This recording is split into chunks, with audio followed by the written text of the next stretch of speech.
Coming to the Tainted Tavern, come sit a while for free. We talk about our musings and devices we've been using.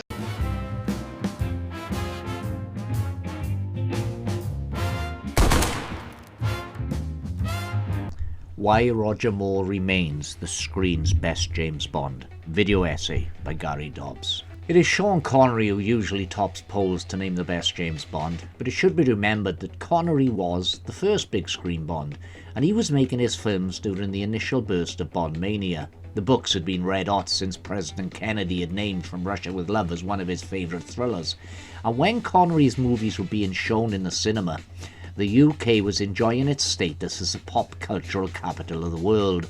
London was swinging.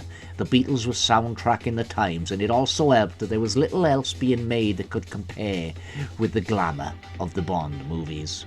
Now, Connery was a superb James Bond, but the longevity of the franchise and its ability to even survive the terrible miscasting of Daniel Craig was down to Roger Moore.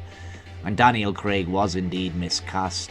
Fleming had enough trouble accepting Connery in the role, but in comparison to Craig's Bond for our confused times, Connery's Bond seems to be the very definition of sophistication.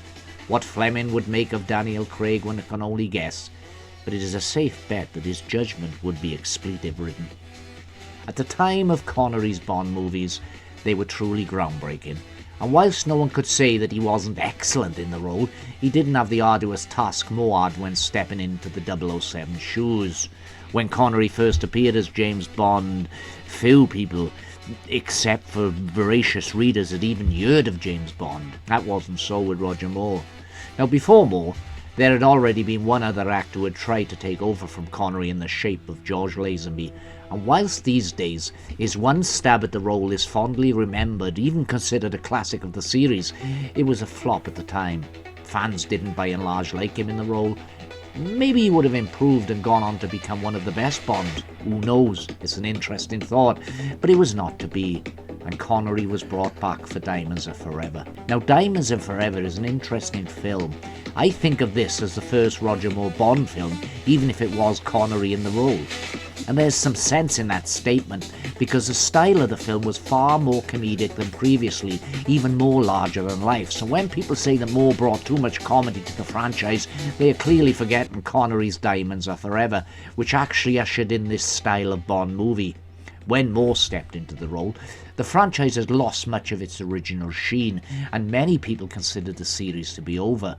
Diamonds, whilst financially successful, was not such a critical success, and the thinking was that James Bond was a thing of the past, a glorious memory of Britain's final days as the world power on the world cinema stage. James Bond was in fact old-fashioned and couldn't compete with the new wave of action cinema with stars like Clint Eastwood, Burt Reynolds, Steve McQueen, Paul Newman. No, James Bond was a hanger-on from the British Empire and dreadfully inept in the modern world. Roger Moore proved, though, that there was still life in the old dog, and indeed his Bond movies were among the most successful ever made. Time after time I have argued with people who have called Moore terrible Bond and his films nonsense. For this is clearly nonsense in itself, and I would maintain that in certain ways, Moore was closer than anyone else to Fleming's original creation. And for me, Moore will always be the definitive James Bond. Nobody did it better. If Roger Moore thought stepping into the shoes of James Bond would be a life of luxury, he was in for a big surprise. He wrote in his autobiography when he started filming Live and Let Die, "At the start of the picture I was given a caravan all to myself. Not a luxury Winnebago, but the kind you see in the motorway lay-bys selling tea and coffee. I did have a bucket, though, in which to relieve myself." Now, personally, I think that Timothy Dalton was excellent, as was Pierce Brosnan. And yes, George Lazenby did have his moments if he was a little amateurish.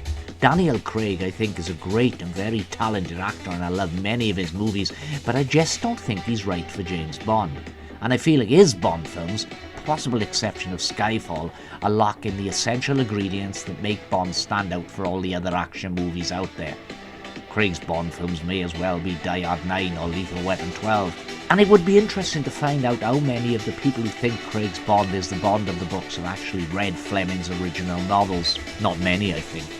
When you analyse Roger Moore's Bond, there's a lot of similarities between the way he and Connery played Bond. Connery also, at least from Goldfinger onwards, presented Bond as a larger-than-life devil-may-care character, and both actors were fond of the corny one-liners, though Moore probably delivered them better.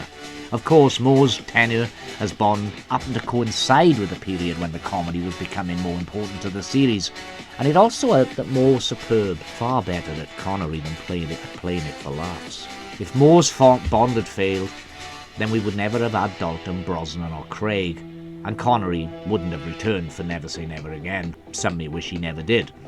It was Moore that kept James Bond at the top of the box office on an all-time high for more than a decade, and for that reason alone he deserves the accolade of the best ever James Bond.